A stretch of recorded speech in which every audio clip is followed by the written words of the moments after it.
नमस्कार, स्वागत है आपका एबीपी गंगा पर। आप देख रहे हैं उत्तराखंड प्राइम। आपके साथ मैं हूं लवी गुंबर। इस वक्त की बड़ी और अहम खबर के साथ खबरों के सफर का आगाज। तो बड़ी खबर, उत्तराखंड में खुलेगा टाटा ग्रुप का कैंसर इंस्टीट्यूट। बड़ी खबर, राज्यसभा सांसद अनिल बलूनी की एक और बड़ी पहल।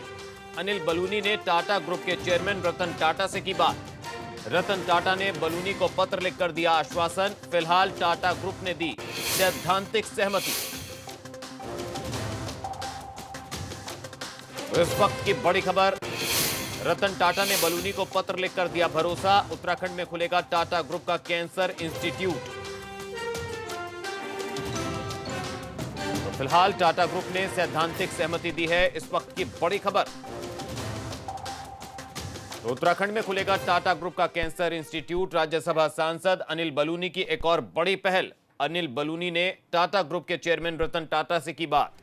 रतन टाटा ने बलूनी को पत्र लिखकर दिया भरोसा। फिलहाल टाटा ग्रुप ने दी सैद्धांतिक सहमति। उत्तराखंड में टाटा ग्रुप का कैंसर इंस्टीट्यूट खुलने की कवायद। अनिल बलूनी ने टाटा ग्रुप के चेयरमैन से की बातचीत।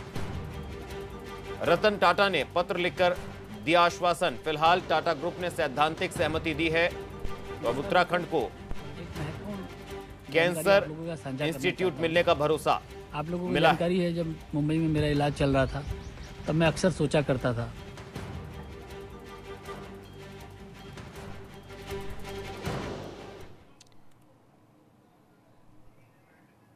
तो राज्यसभा सांसद अनिल बलूनी की सराहनीय पहल। देहरादून में से बड़ी खबर, उत्तराखंड में खुलेगा टाटा ग्रुप का कैंसर इंस्टीट्यूट। जानकारी आप लोगों का साझा करना चाहता हूँ। डीएलएड की प्रवेश परीक्षा आप लोगों को जानकारी है। जब 4 दिसंबर 2020 को करता था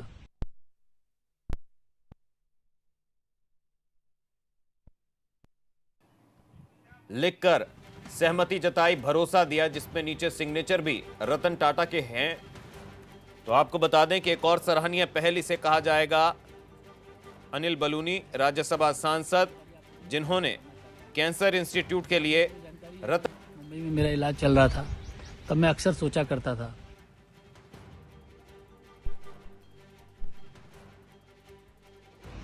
हमारी राज्य सरकार भी इस ओर बड़ी गंभीर रही है और जुलाई 2017 में टाटा ट्रस्ट के साथ एक एमओयू भी साइन किया गया था। मैं आप लोगों को विश्वास दिलाता हूं कि हम सब लोग मिलकर उत्तराखंड के अंदर एक बेहतरीन कैंसर संस्थान खोलने पर काम करेंगे। आप लोगों को जानकारी है, जब मुंबई में मेरा इलाज चल रहा था। तो सुना आपने राज्यसभा सांसद अनिल बलूनी को। उन्होंने कहा कि इस बारे में पहले एमओयू भी साइन हुए, सहमति बनी और राज्य सरकार भी गंभीर है। तो टाटा ग्रुप के चेयरमैन रतन टाटा, जिन्होंने पत्र लिखकर भरोसा दिया।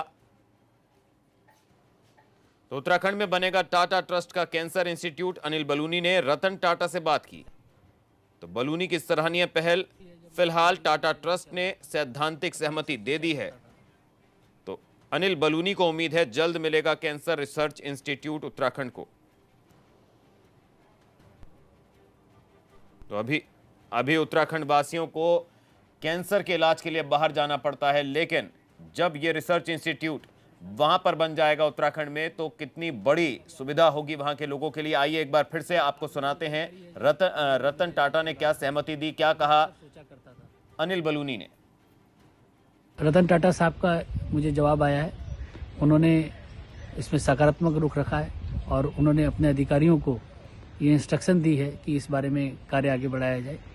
हमारी राज्य सरकार भी इस ओर बड़ी गंभीर रही है और जुलाई 2017 में टाटा ट्रस्ट के साथ एक एमओयू भी साइन किया गया था। मैं आप लोगों को विश्वास दिलाता हूं कि हम सब लोग मिलकर उत्तराखंड के अंदर एक बेहतरीन कैंसर संस्थान खोलने पर काम करेंगे। तो सुना आपने राज्यसभा सांसद अनिल बलूनी को। उन्होंने कहा राज्य सरकार भी गंभीर है और इसको लेकर टाटा ट्रस्ट के साथ एक एमओयू साइन हो चुका है और भरोसा मिला है। पत्र लिखकर रतन टाटा ने यह सहमति दी है, सैद्धांतिक सहमति दी है कि उत्तराखंड के लिए वो कैंसर रिसर्च इंस्टीट्यूट खोलेंगे। तो एक बहुत बड़ी और बड़ी सराहनीय पहल यहां पर इसे कहा जाए। राज्यसभा सांसद अनिल बलूनी की, जो समय समय पर उत्तराखंड के लिए जिस चीज़ की आवश्यकता होती है उसको लेकर कदम उठाते हैं। तो अब cancer institute, cancer research institute के लिए उन्होंने ये पहल की है, जिसको समर्थन मिला है रतन टाटा का।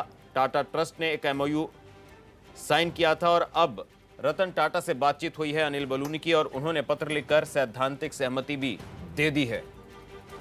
तो उत्तराखंड को टाटा ग्रुप की सौगात। टाटा ग्रुप के चेयरमैन हैं रतन टाटा, जिनसे राज्यसभा सांसद अनिल बलूनी की बात हुई है।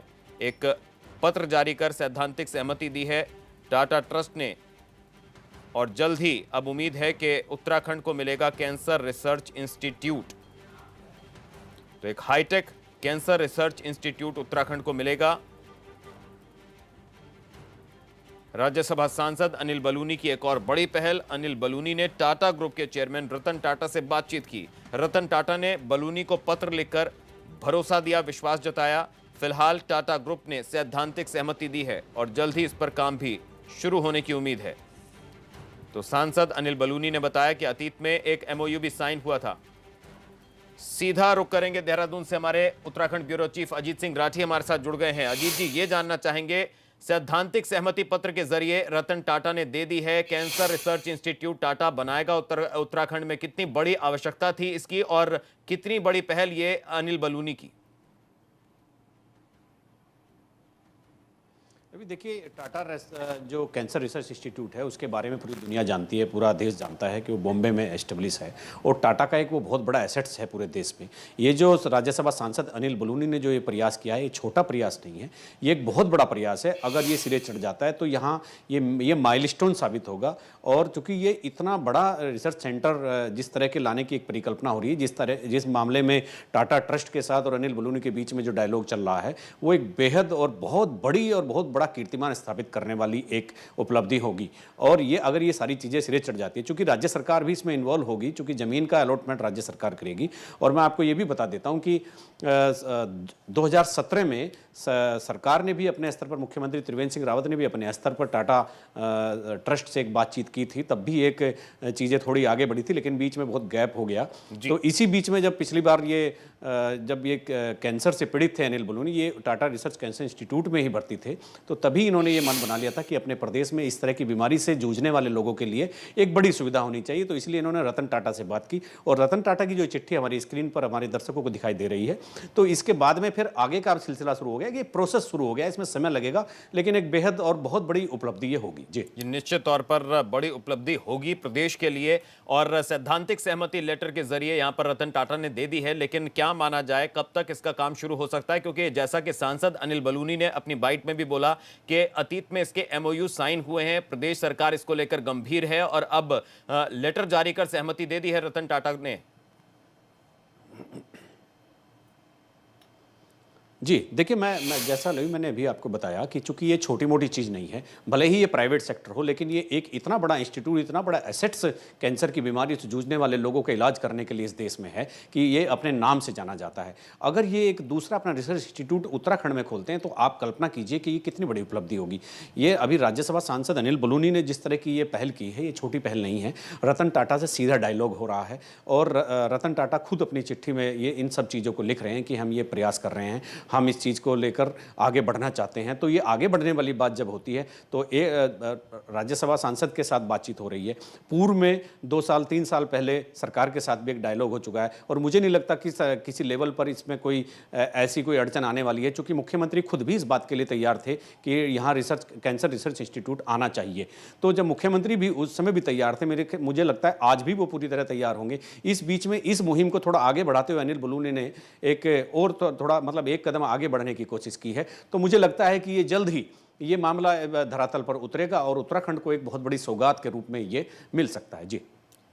जी अजीत जी, बहुत बहुत शुक्रिया आपका इस तमाम जानकारी के लिए, हमारे साथ जुड़ने के लिए। तो ये थे देहरादून से हमारे उत्तराखंड ब्यूरो चीफ अजीत सिंह राठी, जो अपडेट दे रहे थे कि अगर ये सिरे चढ़ता है तो बहुत बड़ी उपलब्धि होगी उत्तराखंड के लिए भी और लोगों के लिए बहुत बड़ी सुविधा होगी, क्योंकि अभी लोगों को काफ़ी दूर तक जाना पड़ता है कैंसर के इलाज के लिए। लेकिन अगर प्रदेश में ये कैंसर इंस्टीट्यूट सिरे चढ़ता है तो ऐसे में आसपास के राज्यों के लोगों को भी इसका बहुत फायदा मिलने वाला है। चलिए खबरों में बढ़ेंगे आगे, रुक करेंगे बड़ी खबर का। रुड़की से बड़ी खबर, मामूली कहासुनी में 2 पक्षों में खूनी संघर्ष, बीच सड़क पर युवक की जमकर की गई पिटाई।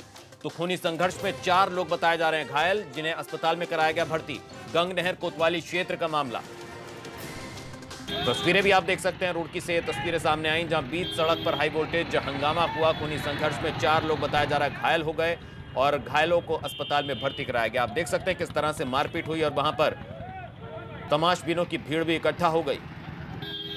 तो मामूली विवाद में 2 पक्षों में खूनी संघर्ष हो गया। बीच सड़क पर युवक की जमकर की गई पिटाई, लात घूंसों से गिराकर सड़क पर मारपीट होने लगी। तो इसमें 4 लोग घायल हो गए जिन्हें अस्पताल में भर्ती कराया गया। तो गंग नहर कोतवाली क्षेत्र का यह मामला। तो रुड़की से यह बड़ी खबर, जहां मामूली कहासुनी के बीच 2 पक्षों में खूनी संघर्ष। बीच सड़क पर युवक को गिराकर मारा गया, पीटा गया। खूनी संघर्ष में 4 लोग घायलों को अस्पताल में कराया गया भर्ती। आप देख सकते हैं किस तरह से मारपीट चल रही है और सड़क पर ट्रैफिक भी गुजर रहा है। लोग तमाशबीन बनकर मारपीट भी देखते हैं, वहां पर हुजूम इकट्ठा हो जाता है, लेकिन इन्हें रोकने का कोई प्रयास नहीं करता। विनय हमारे सहयोगी फोन लाइन से जुड़ चुके हैं। विनीत आपसे जानना चाहेंगे, तस्वीरें हम देख रहे हैं किस तरह से बीच सड़क पर मारपीट होती है और मामूली विवाद जो है खूनी संघर्ष का रूप ले लेता है। क्या जानकारी मिल रही है, क्या कोई कार्रवाई हुई अब तक? जी बिल्कुल, देखिए लवी, जिस तरह से ये 2 पक्षों में मामूली कहासुनी को लेकर जमकर मारपीट हुई, जिसमें खूनी संघर्ष हो गया है, जिसमें 4 लोग घायल हो गए। लेकिन जिस तरह से बीच सड़क पर एक युवक को पीटा जा रहा है, कुछ लोग वहां पे पीटते दिखाई भी दे रहे हैं, लेकिन अभी तक जो है पुलिस इस मामले की जांच पड़ताल में जुटी है। पुलिस का कहना है कि जल्दी जो लोग युवक को पीट रहे हैं उसमें कार्रवाई की जाएगी। लेकिन सबसे बड़ा सवाल ये है कि जिस तरह से युवक को सरेआम सड़क पर पीटा जा रहा है, साफ तस्वीरों में देखा जा सकता है। जी, जो घायल हैं उनकी स्थिति कैसी है और क्या कार्रवाई अब तक पुलिस ने की है? जी बिल्कुल, देखिए लवी, जिस तरह से जो लोग इसमें घायल हुए हैं उनका अस्पताल में इलाज कराया जा रहा है। घायलों की जो स्थिति है वो सामान्य है, लेकिन जिस तरह से दोनों पक्षों में जो है जमकर मारपीट हुई है, तो पूरी तरह से जो है पुलिस अब मामले जांच पड़ताल में जुटी है और जो है तहरीर मिलने पर कार्रवाई की बात कही जा रही है। बहुत बहुत शुक्रिया विनीत इस जानकारी के लिए, अपडेट देने के लिए। उधर डिप्लोमा एंड एलिमेंट्री एजुकेशन यानी DL-ED की प्रवेश परीक्षा 4 दिसंबर को आयोजित की जाएगी। इसके लिए प्रदेश के 29 शहरों में 184 परीक्षा केंद्र बनाए गए हैं, जिनमें 40,000 से ज्यादा अभ्यर्थी परीक्षा देंगे। इस परीक्षा के दौरान कोविड की गाइडलाइंस का पूरी तरह से पालन किया जाएगा। परीक्षा को लेकर रामनगर स्थित कुमाऊं के नोडल अधिकारियों की बैठक हुई और मीटिंग के दौरान परीक्षा के दौरान सावधानी बरते जाने पर बातचीत हुई। की प्रवेश परीक्षा 4 दिसंबर 2020 को होगी। इसके लिए प्रदेश में 184 परीक्षा केंद्र बनाए गए हैं। हमारे 40,057 परीक्षार्थी इसमें सम्मिलित होंगे और 29 परीक्षा शहर निर्धारित हैं। प्रत्येक परीक्षा शहर में एक नोडल केंद्र बनाया गया है और हर परीक्षा केंद्र में पर्यवेक्षकों की तैनाती की गई है। उधर उत्तराखंड में कोरोना की रफ्तार एक बार फिर से तेज होने लगी है। प्रदेश में अब हर दिन 500 के करीब कोरोना के नए मरीज सामने आ रहे हैं। ऐसे में उत्तराखंड के बॉर्डर पर ही टेस्टिंग भी शुरू की गई। इसके साथ ही उत्तराखंड आने से पहले सभी लोगों को स्मार्ट सिटी देहरादून के पोर्टल पर ऑनलाइन आवेदन करना भी अनिवार्य कर दिया गया है। दिल्ली और NCR से आने वाले लोगों पर ज्यादा फोकस है, क्योंकि वहां पर कोविड के केसेस लगातार बढ़ते जा रहे हैं। तो पहाड़ों पर बढ़ रहा है कोरोना का कहर, बॉर्डर पर ही की जा रही है चेकिंग। दिल्ली NCR से आने वालों पर विशेष फोकस। हर दिन सामने आ रहे 500 के करीब केस। इसमें जो गवर्नमेंट की गाइडलाइंस हैं उसका हम लोग कंप्लायंस करवा रहे हैं और मेनली जो इस तरह की सिटीज़ हैं जहां पर हाई कोविड लोड की बात आ रही है, जिस तरह की सिटीज़ जहां पर कोविड पेशेंट्स काफ़ी संख्या में आ रहे हैं, उनको खास तौर से हम लोग कोशिश कर रहे हैं आइडेंटिफाई करने का। और मेडिकल डिपार्टमेंट की टीम है, जो गाइडलाइंस हैं उस हिसाब से कार्रवाई हो रही है। जहाँ पे जो लोग अपना RT-PCR की टेस्ट रिपोर्ट्स लेकर के आ रहे हैं, उनका फ़िलहाल टेस्ट नहीं हो रहा है, लेकिन जिनके पास कोई टेस्ट रिपोर्ट नहीं है और जो एंटर कर रहे हैं, उनके लिए व्यवस्था की गई है मेडिकल डिपार्टमेंट की तरफ से। और बड़ी खबर का रुख करेंगे, डालेंगे नजर कोरोना के कहर पर। उत्तराखंड में 24 घंटे में कोरोना के 530 नए मामले। प्रदेश में 24 घंटे में कोरोना से 5 लोगों की हुई मौत। प्रदेश में कुल संक्रमितों की संख्या 73,527 पर पहुंची। प्रदेश में कोरोना से अब तक 1201 लोगों की हो चुकी है कोरोना की वजह से मौत।